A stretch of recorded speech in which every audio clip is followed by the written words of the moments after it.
and welcome to episode 71 of the Alfa Romeo Driver Podcast, brought to you by the Alfa Romeo Owners Club. I'm Guy Swarbrick, and this week's guest is Alen Thomas, who looks after the club's most diverse model register, the Modified Register. Good afternoon, Alen. Good afternoon. Thank you so much for having me today. You're very welcome. So we tend to start these club officials sounds very official, doesn't it? These club officials podcasts with a little bit of history. So I guess the thing people are really going to be interested to hear, given who we are and who we're talking to, is when did you first become interested in Alfas and Italian cars in general, I guess? Okay, that's a very good question. A good one to start on. So when I was 16 or 17, I used to work as a McDonald's employee as my first ever job. I was going to sixth form, and in the evening I used to work part-time. And basically what happened was this one time I was on drive-through and a customer came through in a Brera. Now I'm thinking, what on earth is this car? I'd never seen this beautiful. I love this. I'd never seen it before. It's so amazing because you never see cars like that often. I was like, I don't know what this is. And then I spoke to the owner. I was like, excuse me, what car is this? He said, oh, it's a Brera. I was like, this is beautiful and I want this. And I think that's what triggered the first love for me at first, because as soon as I heard the name Alfa Romeo, I was like, oh, okay, I have to learn more about this. I went home, researched about the brand. I was like, okay, this brand is full of heritage. I love it instantly. It's very rare to see. So it's a very unique car to be owning in the future. And I believe the next year was 2017, and that's when the Giulia was announced. Oh, sorry, 2016 I think it was announced. Yeah. And I said to myself, like, I need one of these cars immediately in my future. But of course, the one I would love to have is a Giulia Quadrifoglio. And at the time, I never had license and so I decided to start the evolution of the Alfas. So I passed my license, I think in 2018, I think it was. And then a year later, I got my Mito. It was my first ever car. I got that because it was cheap to insure, firstly. It was rare, and it's quite fun to see a different car that no one, because a typical car was either a Corsa or a Polo or one of those typical cars, but a Mito was quite good looking for a very new car. And I was like, and I love Alfas. And I still have that car now. It's the one that pretty much everyone knows, it's stickered and everything. Then 2 years into that, I think it's 2 years or 3 years, I got my Giulietta Cloverleaf, which I had sold earlier this year. And then one of my friends was selling a Mito, which I bought another one. So I used that as my daily Mito. And then I kept my original one as a show car in a way, because the main thing is because I go on coilovers and it gets stuck quite often. I was like, I don't want to drive this car. And because it's got a body kit on it, it kept breaking the splitter. I was like, you know what? This should be limited to shows and not everyday driving. So I used the new 155 Mito as a daily. And my original one is currently parked up in a garage. So we'll talk about mods in general later on and kind of the range of mods that people do. And the new 155 Mito, how standard is that going to stay? I'm telling myself I cannot modify this because the issue is I modified it too much to the point where I can't drive it comfortably anymore. I don't want to have that same issue again. So I'm like, you know what? Little things is fine. So for example, like I'm going to be changing the radio to a doubled in later on this year or maybe early next year because I hate the standard radio. And I'm looking at new wheels and some other bits, which I shouldn't be doing, but it happens. I was going to say later on, I think probably changing the head unit and the wheels and tires is probably the baseline where, if you want to call it a modified car, it is, and other people would say, no, that doesn't count. That's true. That's very true.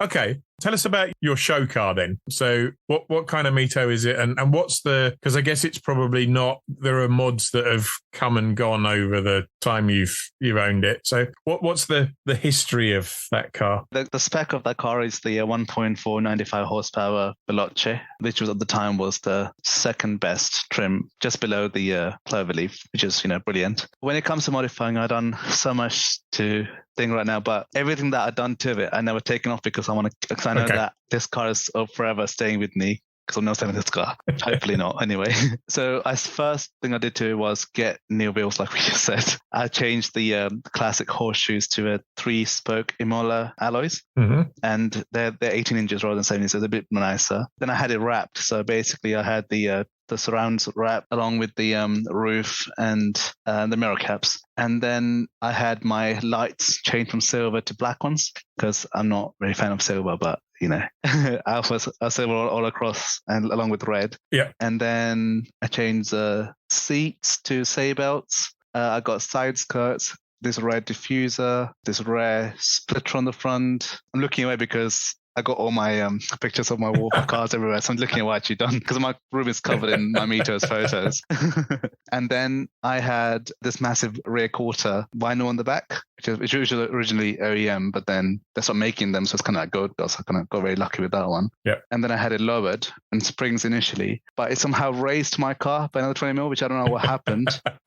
Everyone used to call it the Stel Mito, which is a bit annoying, but it did. I don't know how it happened, or I can't explain it, but it just made my car higher than it was before, which made no sense to me. And then fitted coilovers on it recently, so it's quite lower now. But then I did have a springs on it before, which is lower in the first place since that racing incident. And then I had major lack appeal on the front. That's where the honeycomb stickers come. It's really unusual on an Alfa. Oh yes, I know the paint quality is amazing, especially on the Russo red. You know, it's unheard of. Yeah.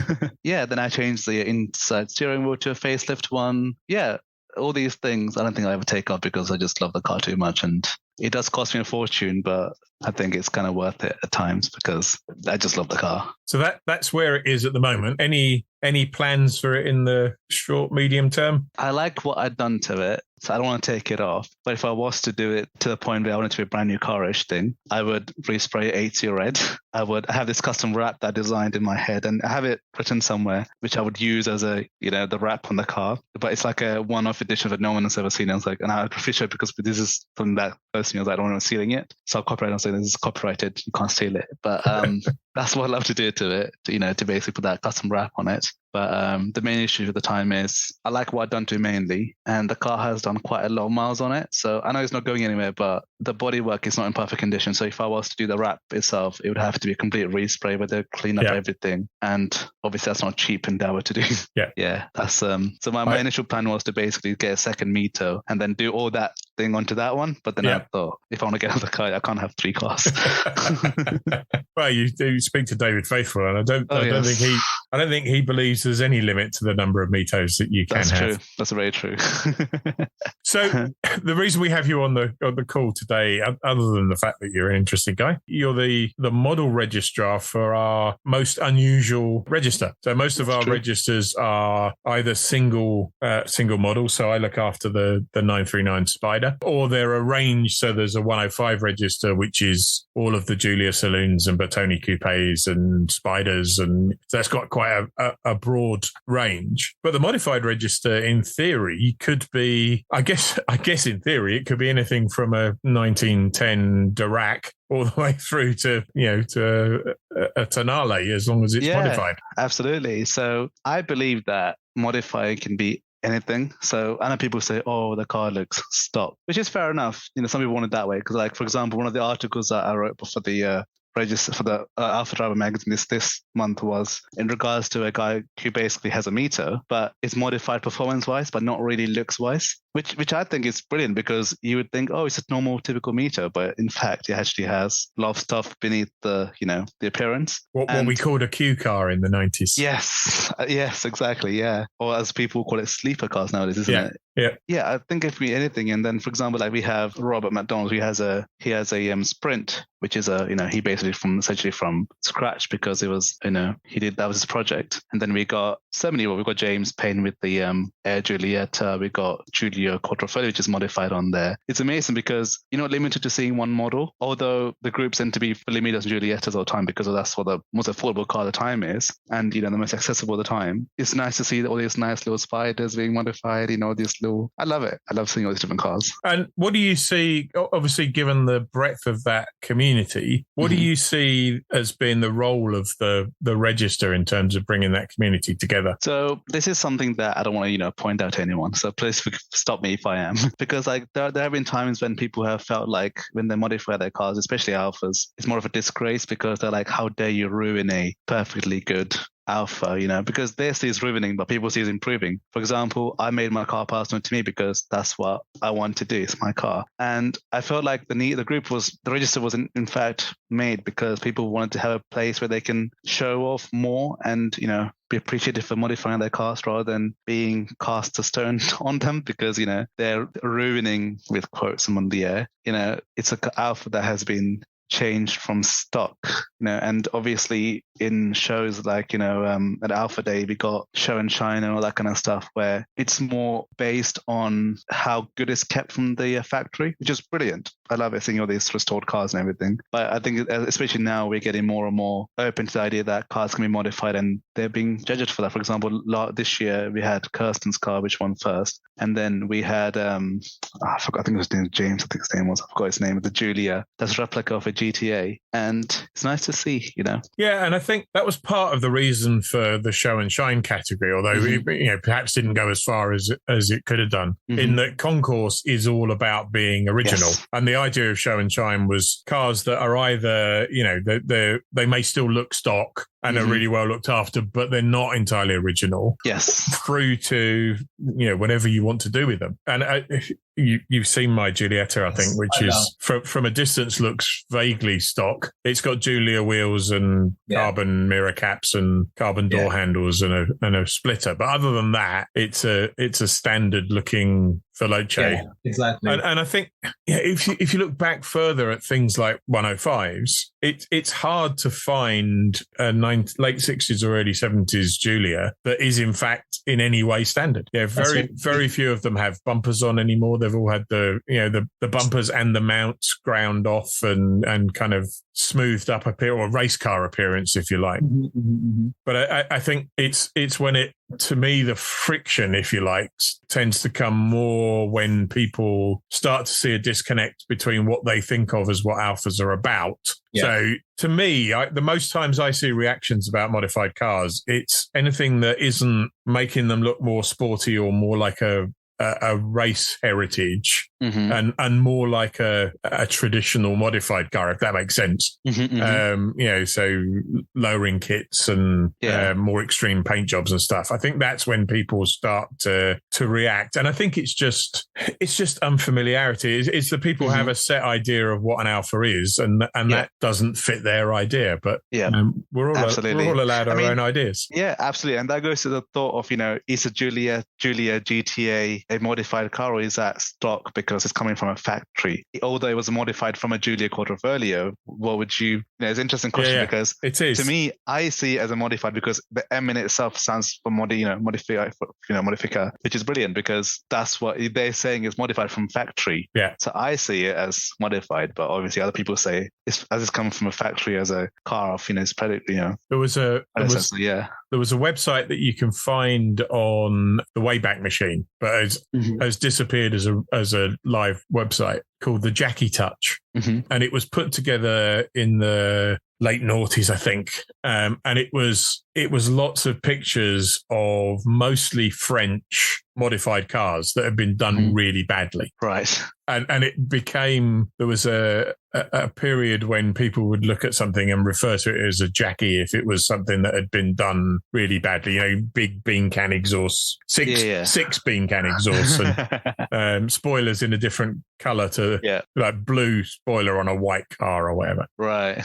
And there was some horrendous things on there. But one of the interesting, just to pick up on the GTAM thing, one of the interesting things that came out of that was there was a phrase that was in use at the time, which was a factory Jacky, which was anything that had been modified in the factory in a horrible way, right. and was something you would never go anywhere near. Which is not saying that applies to the GTAM, but just the fact that a Jacky was a modified car and a factory Jacky was a factory modified car. So it's been a thing for a while, I think. Yeah, it's interesting. It's worth a quick search if you can find the remnants of it. I think I will be doing. So you talked about bringing people together and trying to reduce that, or it's not even reduce, is it? It's give somebody in a very place of belonging. I would say, in a very kind of Gen Z way, give them a safe space to be able to share their. I have to say though, for example, I never experienced that issue before. I mean, I have when I first joined and did some crazy with that. And then I stopped saying like, why do I care what they think? This is my car. Yeah. And then I stopped kind of seeing that side of people. But I suppose not everyone can think that way. And then having a group like this, where it's like they belong, no matter what they actually do. And then, like you said, everyone has their own personal preference, and I don't have to like what someone else do, but that's their car and that's their preference. Like I know people that don't like my car, but that's what I did to mine. Well, and I think to back to the factory Jacky thing, I think there are people who would probably have looked at a Giulia Quadrifoglio with a body kit on that looked like a GTM before it was launched by the factory and said, "Oh, they've ruined that." And then the moment it was launched by the factory, "Oh, that's the most amazing thing I've ever seen." That's true. I think there's a degree of hypocrisy in there as well. Yeah, that's true. It's a good point. So what have you done since you took over the role to try and build the community? Obviously, I knew Ben because he doesn't live too far from me. And I used to organize little meets in Felixstowe, where Nick used to come along sometime as well. And as Ben got busy with his life, I think the group became a lot more dormant, like it wasn't as active as it used to. So I feel like I made the group more active. And then obviously we got new stickers, which is a really big thing for me. I love it. Very proudly displayed in the window of my Giulietta. Hey, that's good to hear. It's like we just did a whole new rebrand, essentially, if that makes sense. Because I've been on that group since, when I first ever got my meter, and I never really seen much activeness on it. I mean, obviously, I'm not blaming Ben, but I'm saying with life gets business, and he was managing like 3-4 group, 3-4 things at a time. So I totally get it. And I feel like because I got the passion to modify cars in the first place, I can push that onto other people in a great, nice way, I hope. Yeah. And any plans to develop the register further?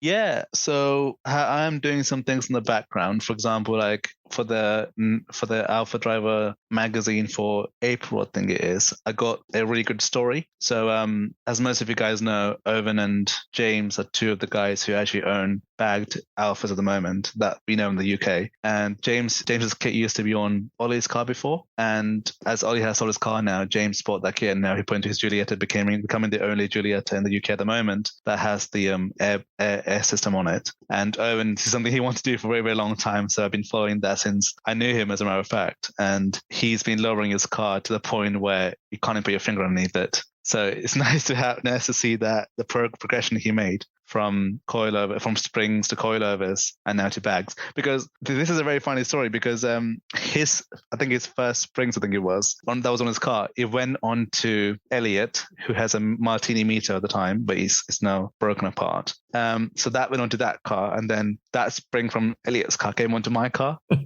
So it's like a spring that is traveling through the meter register more than it should, and it's still in a very good condition in my garage at the moment. But then I wonder who's going to get it next. You know where it's going next. It's going on your other meter. Oh yeah, I shouldn't do, but I think I will.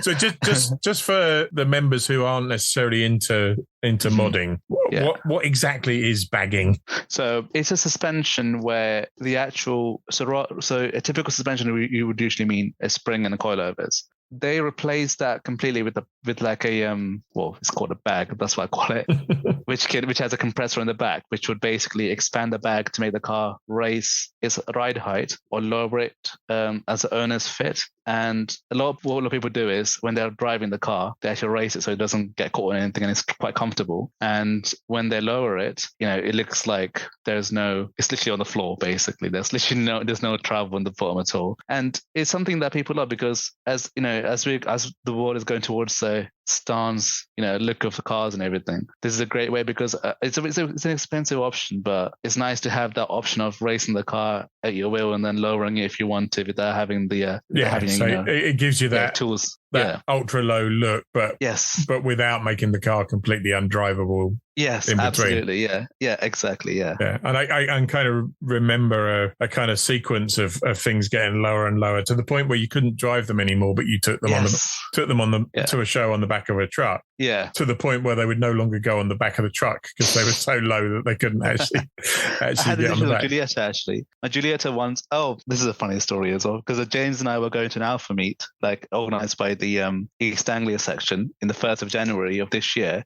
And on my way to the meet, my Giulietta broke down, and 3 trucks had come because my car would not go on the back of those forked. What are they called? I know the one you mean. The wheel lift. The recovery trucks. Yeah, that's it. Yeah. Apparently, it was too low to go on. I was like, oh boy. And then I had to wait another extra 5 hours for a flatbread to be available for them to come pick me up. I had a similar thing with my just with the splitter on the front of my Giulietta. Oh boy. The AA wouldn't lift it, but yeah. Okay, so let's get back to the question that we talked about earlier on. In your mind, what is a modified car? Well, at what point does it become something that you think is not just a car that's been changed a little bit from factory spec, but is worthy, if worthy is the right word, of being described as a modified car? I think that's all in the perception of the owner personally, because what is modified is like, it's something that has been changed from factory, you know? And you could argue that it's literally as simple as changing number plate, because that wasn't on the car when it first came that way. But I think for it to be seen as modified, like in a more inclusive way that everyone would see, oh, wow, it's actually modified, it's probably like little things that, you know, for example, one could be lowering, that's your preference. It could be stickers if that is your preference, you know, something that would make your car stand out from when you first saw it, or like when you first came out of the factory. That's the way I've seen it. And of course, everyone has their own, you know, description to it. But the way I've seen it is, if a car has been changed from factory, then it's modified. But that doesn't mean like changing the spark plugs has been modified, you know? No. And obviously, you know, if you change from, you know, if it came with Michelin tires and you put Pirellis on, it's not modified. But exactly, yeah. If I look at my Spider, so my Spider it's a Q-tronic, so there's a gearbox remap, has an engine remap. It has, what else have I done to it? It's got an Android Auto Kenwood head unit, and it's got cloverleaf badges on the front wings just to upset the people who don't think it should have cloverleaf. Yes. It's a Q4. It's a Q4. Q stands for Quadrifoglio. And it also has some Italian flag badges, which actually come off the 4C. Oh, lovely. I don't consider that modified. Interesting. My Giulietta, I do consider modified. I mean, it'd be hard to argue it isn't with 300 horsepower, but I think to me, it's, because it's got the splitter, because it's got the carbon bits, to me, that then takes it that one step further. I mean, the Spider's got 19-inch 159 Ti wheels on it, which it shouldn't really have on either. But that feels to me like, trying to think of a politically correct term, it's kind of, it's tarted up a bit rather than being, would you say? Yeah, but I wouldn't consider it modified. And even my Giulietta, I think, is modified, but only, it's kind of beginner modified. It's not... It's got upgraded brakes and stuff as well, but the suspension's still stock. I think, to me, that's a big change. I think once you start changing the visual appearance and the suspension setup, then I think it clearly flips over into being modified. Yeah. But it's not an easy line to draw. It's not, because, for example, like I would see your Spider as a modified, because that's the way I see it, because it has things that it didn't have when it first came. I did ask you to send me 2 stickers, but I haven't. I didn't think it deserved it. Oh, fair enough. Okay, so we've talked about what is and isn't modified. What gets you excited in the modified world at the moment? What are the mods that you think are different and have moved the scene on? I'm not being biased, but I think stickers. Because like this is something they never used to see, because up until Kirsten came along with her bright orange and green wrap on her front with the fracture everywhere, I don't think we've seen anyone wrap their car like that before. The only person I can think of was Emily Seddon with her Mito. She had a 140 TCT Collezione, I think they pronounce it. But she so basically she wanted a wrap on the back, and I was like, let me design it for you. So I designed her back wrap for her, and then to the partial wrap, so like up to the door is covered in a diagonal way with the Alfa logo in a very glittery way. To the front is basically the grey color the car came in. And I feel like the wraps and stuff are getting more attention because it's an alternative to spraying a car, and it's not permanent. Yeah. So you feel like, actually, I don't like it anymore, so just take it off, and then you can just take it off. But it's a nice way to change the look of the car without spending a fortune on respray, but we can get almost the same effect, in fact, as I would say. Because I know some guys in the Abarth community has this wrapped green, similar to how the Montreal green is in the Giulia. And I think that's amazing, the fact that they actually go wrap to look just like paint, and I think that I want to do that in the future. But, I'm more of a red guy than a green guy. It's interesting you refer to them as stickers, because thinking back to kind of my childhood and the cars that my dad owned, that was pretty much, apart from wider wheels and people who would spend a fortune on a a proper custom paint job. Yeah. Stickers was it, but it was, you would go to Halfords and buy a roll of pinstriping stickers and put some stickers on the outside. And again, it was the same driver. It was having your plain blue car with white pinstripes down the side, so it didn't look like the plain blue car down the road, but it's kind of stickers to me undersells wrapping quite a bit. Yeah, absolutely, because that's what I just described, but like, I think like, because for example, the way I see it, my rear quarter is a sticker, but something like what Kirsten and Emily or Owen did with his cars at the time, they're wraps because it's more of a full thing rather than just a little area. Because for example, like when I bought my rear quarter from the guy that sold it, I think it was labeled as a sticker rather than, because even though it's vinyl, it's still considered a sticker. Because for example, like how big can a sticker be? That's a interesting bit, Yeah, I guess once it gets to the point where it covers a whole panel, yeah, then it's a partial wrap. Exactly, yeah, that's exactly it. And it's interesting because you can do all you want until underneath the car, but when a car is at a car show and it's not moving, how do you know that it's been modified underneath? I don't know the way it looks, for example. You can tell exhaust has been modified by the big, the inlets and stuff. But I feel like when there's more visual things, you can actually tell that, oh yeah, that car is modified, that car is different. And I think that's what people get drawn to more than anything else. Yeah, and the exhaust thing's interesting because they got bigger and bigger and bigger. And I was reading the other day. Tips are huge, isn't it? Yeah. I was reading the other day that one of the trends is for much smaller tips now. So there are people putting kind of 70s look small tips onto cars that ship from the factory with big fat tips. But they make it smaller. And they're making it smaller just again because the factory Jackies have all got big tips on. So if you want to be different, and unless you've got a dustbin on the back, the only way to do it is to go smaller rather than bigger. That's true. That is true. Yeah, like one of the things I want to do to my original Mito is to have a twin exit exhaust on it where it goes from both sides, like the Giulietta had. I think it looks beautiful, but that's just where I prefer it because I don't know. I think the car looks a lot meaner when this has two exhausts on the back, like from both sides. But that's just my personal opinion. Yeah, it's interesting. Did you see the 147 GTA restoration that Tom Brooks, who we had on the podcast a couple of months ago, did? I think I did, but I can't. Oh yeah, I have actually. Because that had been fitted with twin tips, and he spent quite a lot of effort rebuilding the bumper to take it back to one pair of twin tips. And a 147 GTA is a factory Jacky. Yeah, it's a car that was heavily modified from the factory. I do love the 147 GT, beautiful car, incredible, best car I ever owned. We've talked about this on the podcast before. Objectively, my 300 horsepower Giulietta Veloce is a better car. It does handle better. It's got more power. It's got less weight at the front end. The electronics are better than the Q2 diff was. It's even better with a proper Quave differential in it. Oh yes. But I would sell that tomorrow and not really look back. But I would have another 147 GTA tomorrow, all day long. It's just a fantastic car. And part of it's the noise of the Busso and the look of the Busso when you've got the bonnet out. But there was just something about the proportions, and it's just too stupid to be real. That's why I feel like it's a fantastic car. Yeah, and I like the 156 GTA, but the 147, me too. 147 is just much better. It's a fantastic car. Absolutely agree. Yeah, I would love to own one day at some point.